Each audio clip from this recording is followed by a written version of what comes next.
Hi, everyone. Welcome to another edition of News and Views. What's up? What's up? What's up? We in the summer, but I'm acting like it ain't the summer with this sweatshirt on.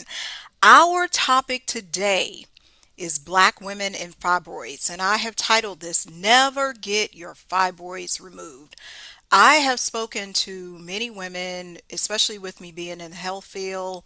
I know family members, even myself has dealt with some like fibroid conditions.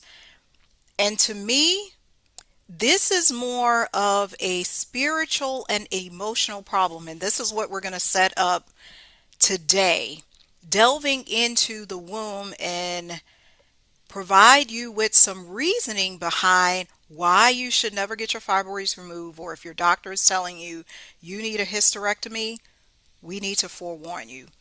I do want to start out by reading an excerpt from The Great Sacred Woman. This is Queen Afua. I had the luxury of going through her Sacred Woman 12-week program, The Voice of the Womb. When I was discussing dialoguing with the womb in a circle of sisters, one of them asked me, does a womb have a voice? And if so, how does it speak?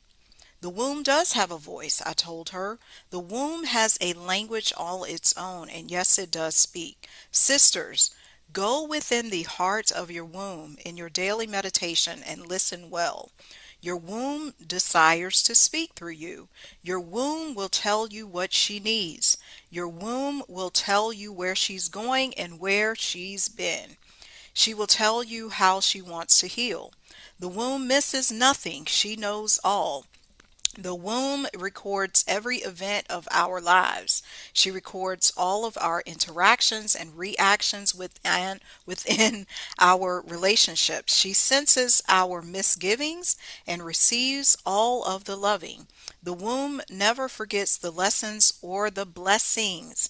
As we enter into the depths of our wombs, we will discover that our womb remembers and is prepared to speak to us of every fear and every joy. The womb has a language all her own. The womb sings and moans. Sometimes these moans may show up as fibroids or other conditions. When she speaks of pain, tumors grow. Okay, we just said that. When she speaks of pleasure from the interaction of a nurturing mate, love grows. The womb sometimes says yes, but oftentimes she says no. When she exults, babies are born. When she yells and screams, the blood clots. I will pause it right there. Definitely get Sacred Woman if you don't already have it. Just wanted to open this up because sometimes we think a fibroid is just a fibroid. A uterine condition is just a uterine condition. No, it could be something from your past speaking. And I want to allow Dr. Jewel Pookrum to give us some intel on this because she's done a lot of research. Actually, before we get to that, because I did forget about something, I wanted to, before we get to Dr. Jewel Pookrum, I did a little bit of questioning about the history because, here on News and Views, we delve into the history of fibroid conditions, especially among Black women. Let's look at it. History of fibroids in Black women. Uterine fibroids affect up to 80% of Black women by age 50. Black women experience them at earlier ages, developing larger. This kind of aligns with what we just read from that excerpt. What do Black women deal with and what have they dealt with in this country and internationally? Ask yourself that. What have they dealt with? These are some of the biological and genetic factors. Family history is a major risk, but as a health practitioner, this is not always true because sometimes the family history is family traumatic history. We tend to think health issues are passed down. They're not necessarily passed down, but if the behaviors are passed down, they will be passed down. And of course, in some cases, there are genetic issues. Vitamin D deficiency, even myself, Do you get enough vitamin C? Are you outside enough? Low vitamin D levels are linked to increased cell growth and fibroid development. That's one thing about the human body. It requires so many different vitamins and minerals, and if we're low on them, it will be expressed in other ways, issues, in the tissues, should we say. Hormonal differences, variations in estrogen and progesterone processing may also accelerate fibroid growth. Some environmental things, stress and racism. How many times do you hear black women talk about the workplace? Not even their job, what's going on in their relationship, having to raise the children by themselves, having to be concerned about their sons getting killed. I mean, the list could go on. There's systemic racism, they're saying here, diet and exposure, higher rates of obesity, increased consumption of certain inflammatory foods like red meat, and exposure to endocrine disrupting chemicals found in certain hair and beauty products. Yes, there have been some legal cases about relaxers and their connection with fibroids. This has even been displayed in popular television shows like Beauty and the Black. When that series first opened up, there was a case against the family regarding this, regarding the relaxers and the health issues it was causing in women. Historical context and medical disparities. Early gynecological medicine has a dark history of exploitation and non-consensual experimentation on enslaved black women, such as the work of J. Marion Sims. I encourage you to look this up in the 19th century. This historical trauma has created well-founded mistrust in healthcare systems, implicit bias. The women are reporting severe pelvic pain or heavy menstrual period and then are dismissed. Treatment differences. Black women are more likely to undergo invasive surgical treatments like hysterectomies rather than access fertility preserving options like myomectomies. One of my sisters ended up having a hysterectomy, just to give you some. Okay, I got another question. I want to know, when was the first widely known report of fibroids in black women? Ask the right questions, you will receive an answer, right? Okay, they're saying the late 19th century. Of course, this is only going to report what is inputted. During this era, prominent American gynecologists began documenting the condition heavily within the context of racial pseudoscience. I don't know what they mean by pseudoscience and the politics of slavery. While the medical condition itself, then called uterine tumors, had been noted earlier, 19th century white physicians, including J. Marion Sims, heard about them before, frequently operated on and documented fibroids in enslaved black women. After emancipation, Southern medical journals began publishing case reports that weaponized the high prevalence of fibroids. Now, this is in the early 20th century. Medical literature began providing statistical proof of the disparity. And one of the reasons I'm bringing this up, because you will hear a lot of reports that fibroids only came along after the 1970s. It's not true. Yes, the numbers may have increased, but this was still prevalent back then in the early 20th century. What are they saying here? Landmark textbook chapters and hospital intake data from the 1920s through the 1940s routinely cited that fibroids were 3 to 9 more common. Look at this. So even back then, the same numbers that we saw reported for this current day and time, it was still the case.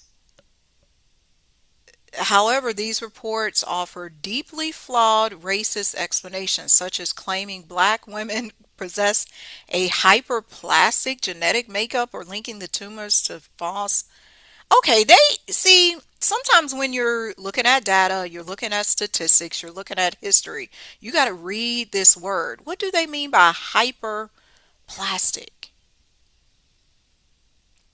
I don't know. Let's see here in the late 20th century, which would have been about 30 years ago, the first modern epidemiological sound report to strip away racial bias and systemically track the true biological and social burden of fibroids was established in 1995 with the launch of the Black Women's Health Study. So look at this. It took this long to study it. The Black Women's Health Study provided the first definitive, widely cited longitudinal data proving that black women suffer from fibroids at much higher rates due to a mix of genetics, environmental factors, and systemic healthcare inequities. Okay, this is what the history is reporting. Here on this broadcast, we want to look beyond the history because even back then in the 18th and the 19th century, they were speaking about enslaved women. What was it about these women that led them to develop these fibroids? I also, I'm wordsmith. We got to always look at the word. What does the word even mean? When you have oid as a suffix, I looked it up. It means resembling, like, or fake. Similar to steroid, asteroid. So oid mean fake. And then on the beginning, what do we have? Fibrous or fiber. So this is saying a fake fiber.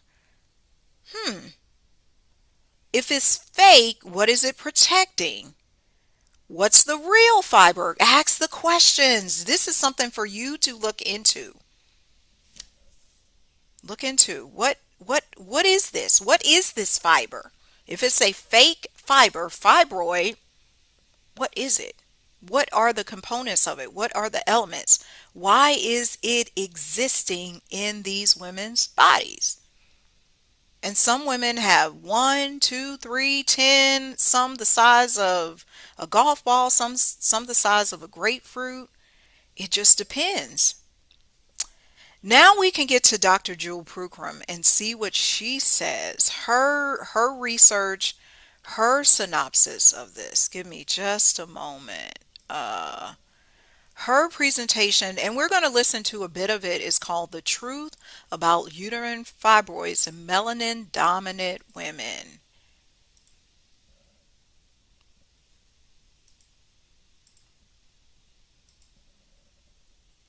And I did put the captions up here because, of course, this particular video is taken from a VHS. The sound quality is not that great, but pay attention to the captions. And market ourselves as African women, why would something like this be one of our greatest campaigns? You know, I know in the city of Detroit we have a group of women called So Sad, and then there's Mad, and then there's a whole bunch of other things, you know, against drunken driving, and we're protecting our sons by getting shot and a lot of other things. But we haven't put forth any program on a national level to deal with this uterine fibroid. And all of you can testify to the fact that they're not happy with surgery. They're not happy and concerned about medication. I love what she's saying, and this presumably was back in the 1990s. Where is the national call for this issue? We have a call for we're murdering the black boys, Mothers Against Drunk Driving, all of these wonderful causes. But this is affecting so many women. Why are we not targeting it, or at least coming up with a solution and saying, what is the issue? Of course, there's people out there doing the great work. Dr. Jewel Prukram, Queen Afua. We can continue to name some. We'll get to Glam Preezy in this segment. Well, later on in this segment, she does great work. But where's the national call against this? And where's the national call for you to know and get to the root? That's why we're doing this story. Okay, so I've been working on this since 1989. We have one of our pioneer here, support person, Foster Whitten here, and it's been real interesting noticing the response that women have taken, I'm not talking about women now, African women especially, about doing something themselves about this problem. Okay? So let me just go on and let's just take a look at the anatomy, and perhaps we can elucidate why we've been so passive about wanting to do something about this. Ms. Fayez mentioned earlier that she is kind of stymied as to why she can invite 40 physicians here, and she knows all these women with uterine fibroids, but our group is so small. Okay, when you understand uterine fibroid disease, etc., it is a paradox, okay, in many ways. And even though women suffer with this, because of the state of consciousness that creates it, it actually really motivates them from really doing much to really change a condition. Unless somebody. Okay, I gotta highlight that.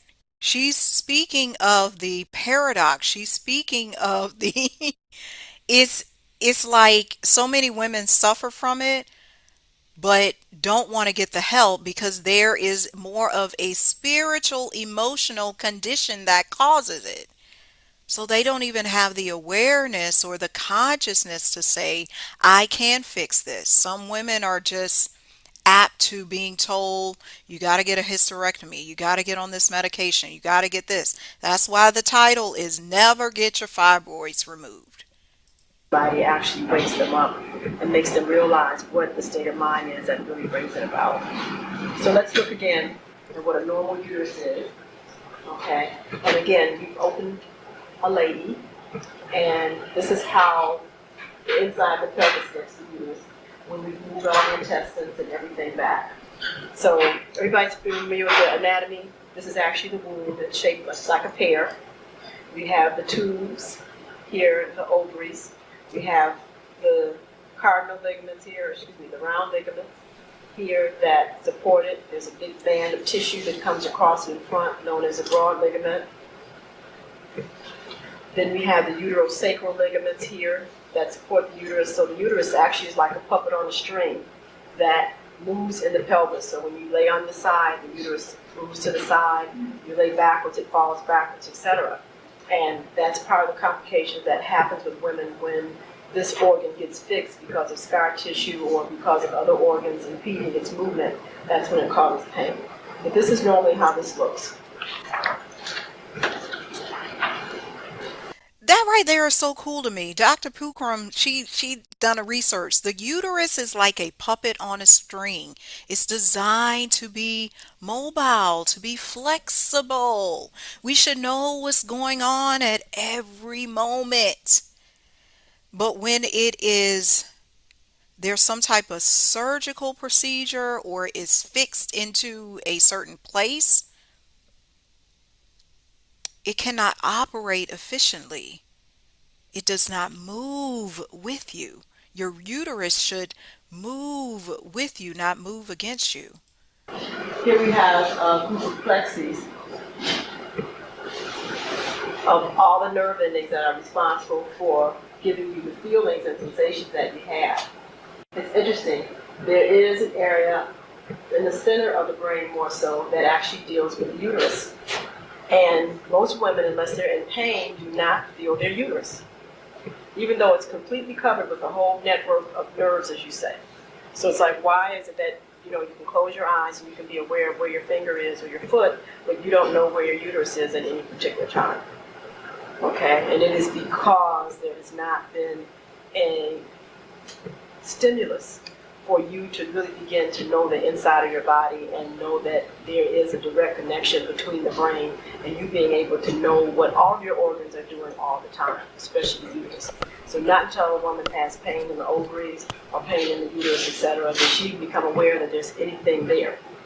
And normally no organ should cause us discomfort, but every organ's presence should be always known and felt. Okay, does that make sense? So you should be able to, know that your heart is there, your intestines, your liver, all these things. It's just like the muscles in our body. And a good example of that is when I started doing some weightlifting a while back. that I really did not realize that every muscle in my body also had a location in my brain. And if I never thought about the muscle and asked the muscle to do something, then the muscle never did anything, unless it just happened to be automatic because it was being used with another group of muscles. So when the body building instructor I was working with started asking me to flex these muscles, the muscle just looked at me. Nothing happened in my body, and I was like, well, my muscles don't move. And it's like, right, well, the reason why they don't move is because you never talked to them before to ask them to do anything, okay, on a conscious level. And so that part of the brain is very dormant, and the nerves that actually run to that muscle are very, very unused. So when you started actually thinking about it and then actually forcing the muscle to work with a resistance, whether it's a can or with a dumbbell or a weight, then you begin to establish what? Rapport with the muscle. And therefore, pretty soon you can tell the muscle to jump, you can tell the muscle to stay contracted indefinitely, you can make it ripple, and that's what they do. But all other areas on their brain that deal with all these different muscles, by the time they get to a show, etc., they're in complete command and communication with. So you can establish that kind of rapport and communication, not only with the muscle, just like you can your hand to write or your foot to walk, but also every organ in your body. So those individuals who decided to have rapport with their heart, they can slow their heart rate down to basically nothing indefinitely, and it doesn't bother them. They can stop breathing, breathe, once or twice a minute, etc. No problems. But it's because they actually have a conscious rapport with that. Now, the Let's restate that. She said you must have a conscious rapport with your body, your womb, your uterus. Do you know this goes back to the reading from the beginning? Can you feel your womb? When was the last time you talked to your womb? If your womb does not, your uterus doesn't know it's there, it's dormant, it's silent. So it starts what is it? Fighting back. It's almost like it starts fighting back against you. It's turning against you, so to speak. Because we don't have a relationship with it. You don't have a relationship with your womb. That could be the root cause of your fibroids.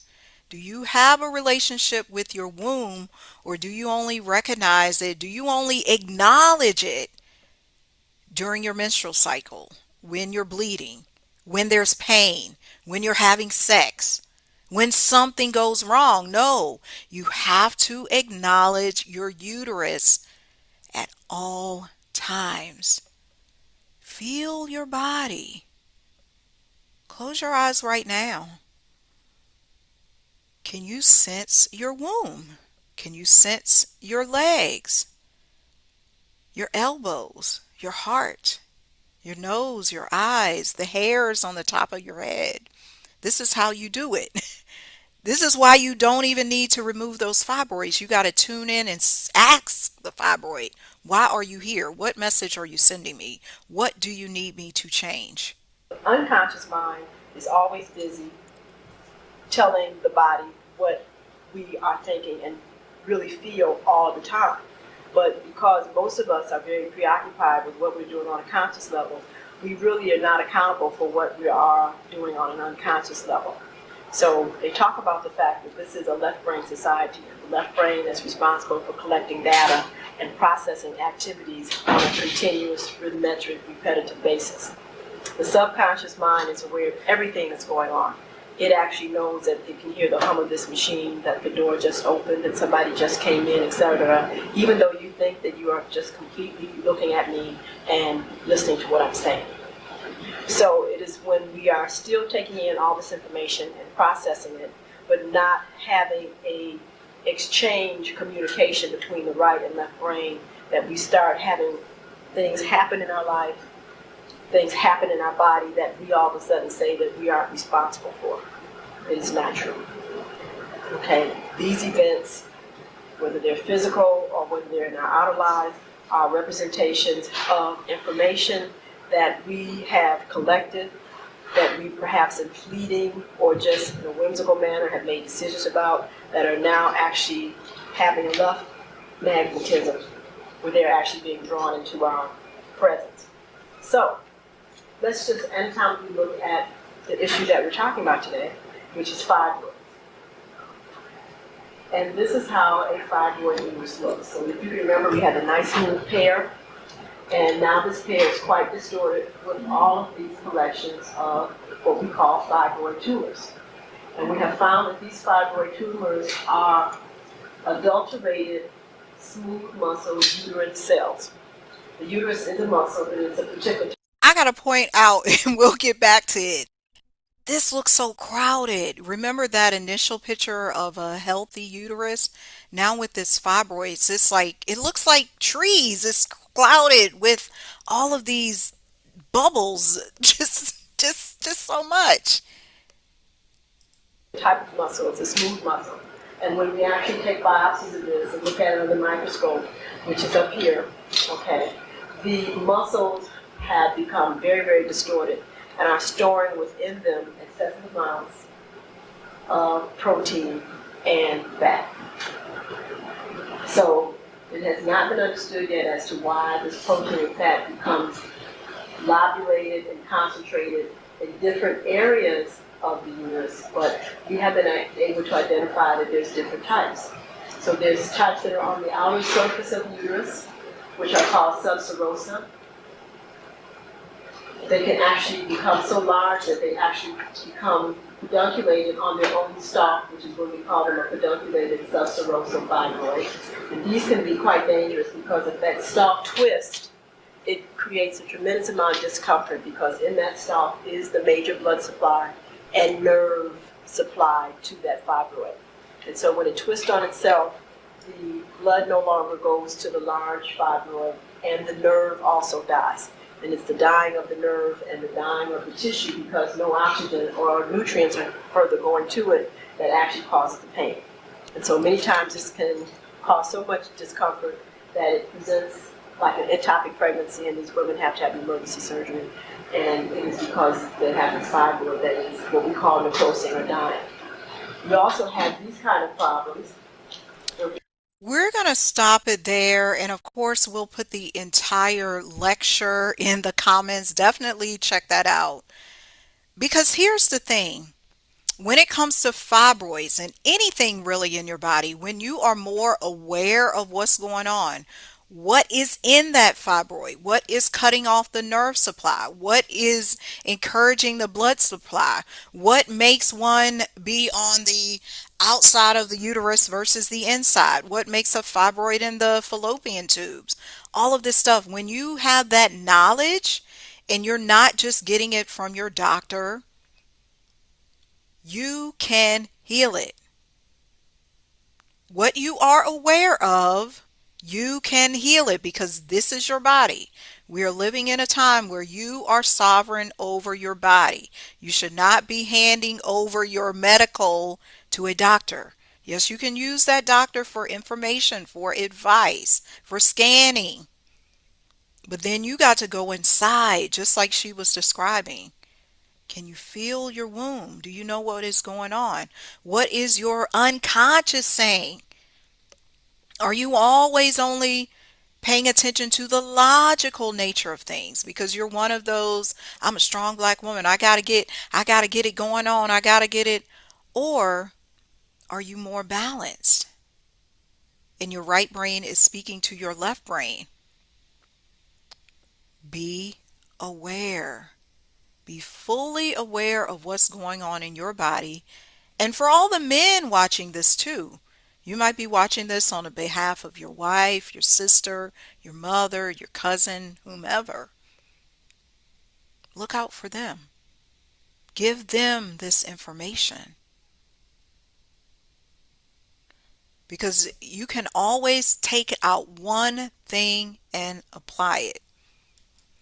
Okay, next. Never get your fibroids removed. I wanted to bring to you an actual story of someone speaking on her experience with surgery. Her name, she goes by Glam Preezy on YouTube. We'll watch her story.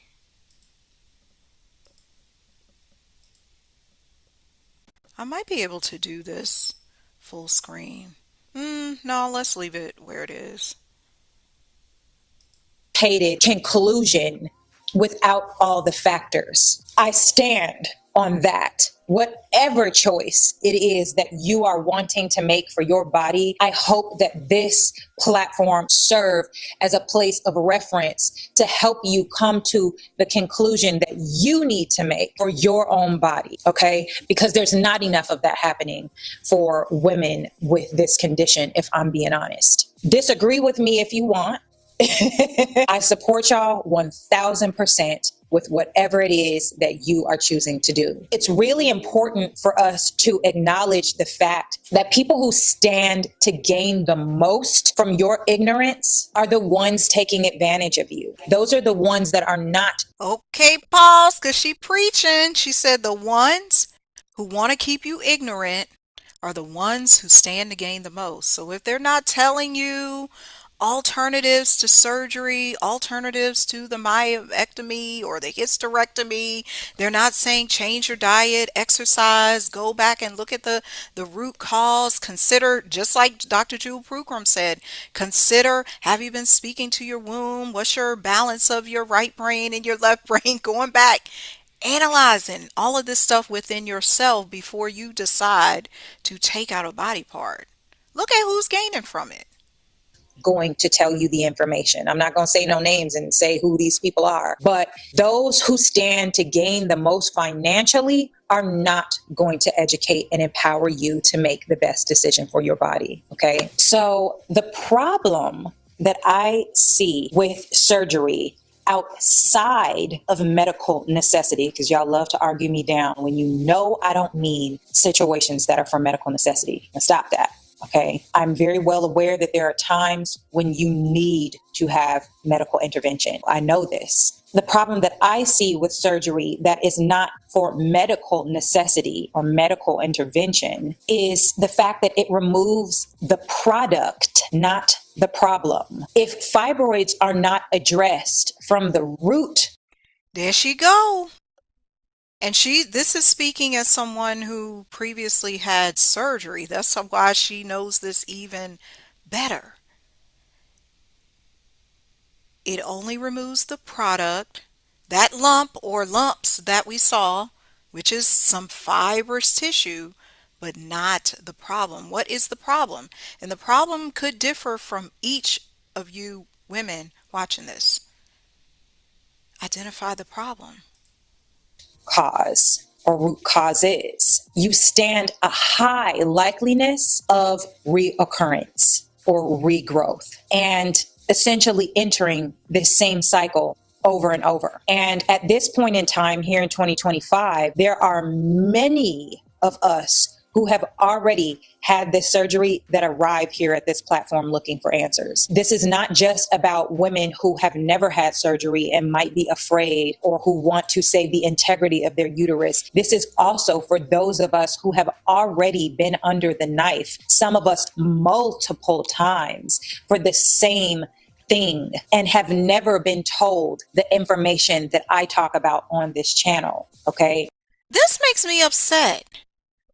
This is almost like, let me just compare this to having your wisdom teeth removed.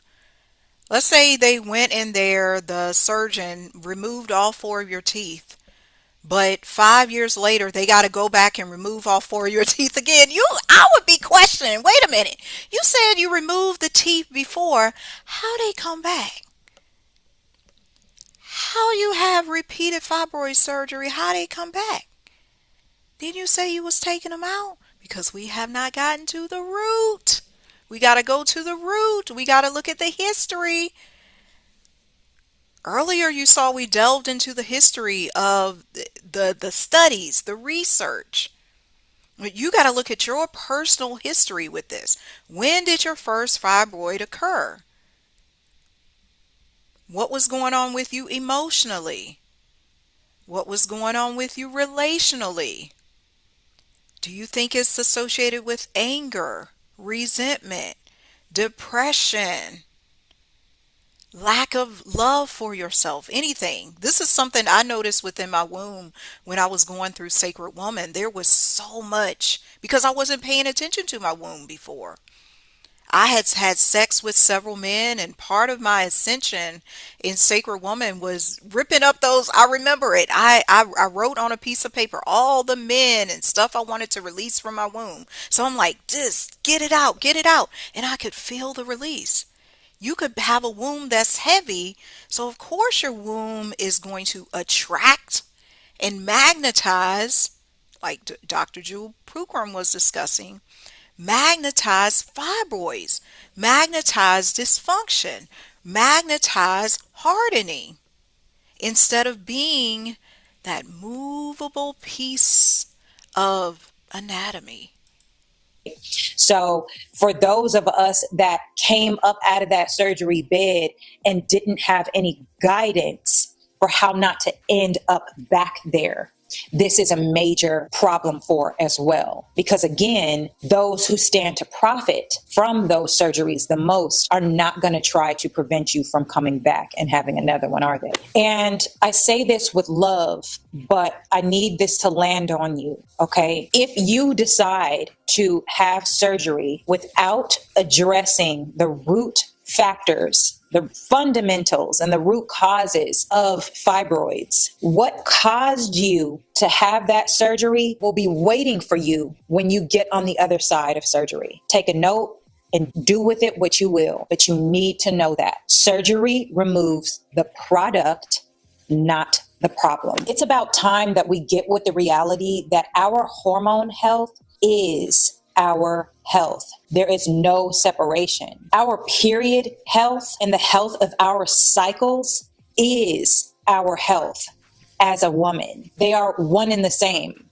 They are not separate. Your period and your cycle is such a powerful tool when you understand how it's supposed to look. Because anytime that it's not operating smoothly, listen to me, it is like the first sign that something is off in your body. These symptoms that we are experiencing, many of them preceded the fibroid growth, but we didn't know any better. We didn't know the signs to look for, which is. See, this is something I encourage. Keep a womb journal if you already are not. Track your cycle over the 28 days. Is your cycle regular or does it come irregularly? I know there's been some points where mine has been a couple of days off, and being in Sacred Woman, having gone through that and with the wisdom of the womb, helped tremendously because my cycle used to be so much longer than it is now because I took the precautions because I started to pay attention to what was going on in the luteal phase and what was happening with my emotions and my hormones. OMG. More centered. You become more centered because you're paying attention. Oh, wait, what happened last month? Oh, that's why I was 3 days early, or oh, that's why I was a whole week late. You begin to pay attention to these things and have prevention. You're treating, you treat your body like gold. Treat your uterus like gold because it is. As Glam Prezi states, it's your health. It's not separate from you. It's not this thing, oh my gosh, my period came, now I'm all worried. No, that is your lifeblood. It's gold. I'm excited to have a period. Especially at my age, some women go into early menopause, but I know that's not me because I'm in tune with my womb. I can have this cycle until I'm 60, 70 years old. Why not? That's all up here. Our stinking thinking is what leads to some of this, some of these conditions in our bodies.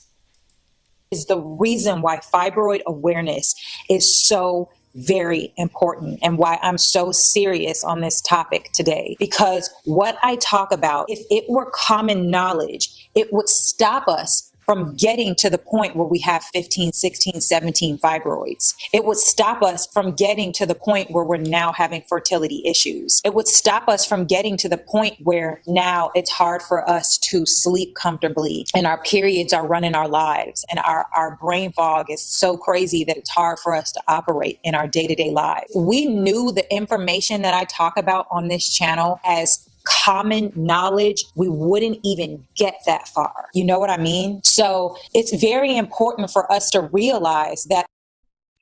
Let's pause it there. Common knowledge. Sometimes the powers that ain't don't want you to have the common knowledge because that's your power. Your power is in your womb.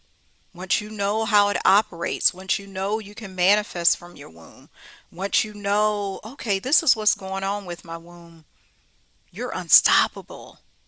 It's like that song, Unstoppable. I forget who sings that song. Y'all can say it in the comments. A final statement I do want to ask because this came to me. I'm like, is this some type of spiritual attack? And then I also wanted to know, maybe somebody can tell me, because when they remove these fibroids, they got to go somewhere. They're telling you, Elmira's a little bit of a conspiracy theorist. Yes, we talk history. Yes, we talk facts. But then you got to ask, I want to know, what do they do with the fibroids? What do they do with those uterus? What do they do with all these body parts after the hysterectomy? Are they sold on the black market? I don't know. You got to start to question. Because sometimes the people that cause the issue ain't gonna tell you how to fix the issue because they want you to get that surgery so they can profit from your gold. Remember we said this is gold. They doing something with it because what's in a uterus?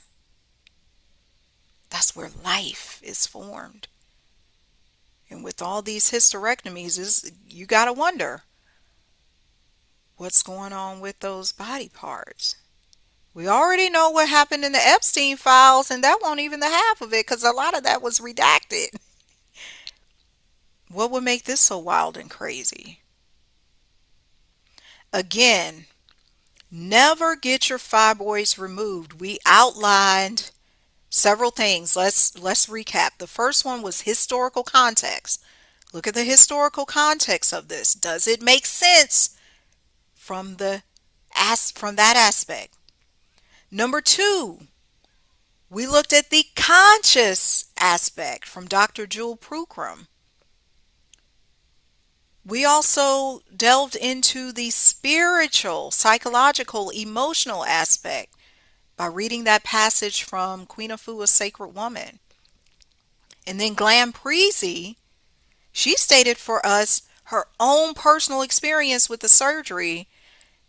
Look at that video when it's posted. Read the women's comments. A lot of them said, I had to go back. I had to go back for the surgery. This don't make sense. Why are you going back for something? Because if my tonsils got out and then my tonsils grew back, why get them out? That don't make sense. That's like working on a car and they say they remove this thing from the brake line, but it keeps showing back up every year. What did I just do? That was not an effective operation, an effective mechanic. What's going on here? You got to question these things. You are empowered. You are enlightened. Use your guidance and your wisdom. Use your tools. Talk to God. Talk to Source. You will never be steered wrong, especially when it comes to your body, because this is your body. Listen to your body before you listen to the doctor. Never get your fibroids removed. This has been another edition of News and Views. We will see you next time. Peace.